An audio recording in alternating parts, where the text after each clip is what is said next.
விட்டு குதிச்ச மல்லிகையே ஒரு மொழி சிரிச்சு பேசடியே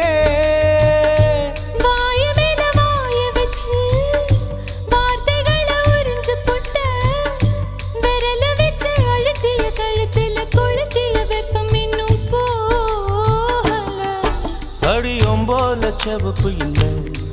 கணுக்கால் கூட கருப்பு இல்லை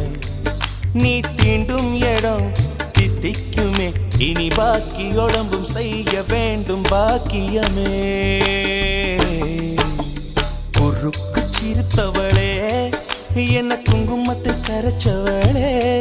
நெஞ்சில் மஞ்சள் தைச்சு குடிக்கையில் என்ன கொஞ்சம் பூசுதாயே உன் கொலுசுக்கு மணியாக என்ன கொஞ்சம் மாத்து தாயே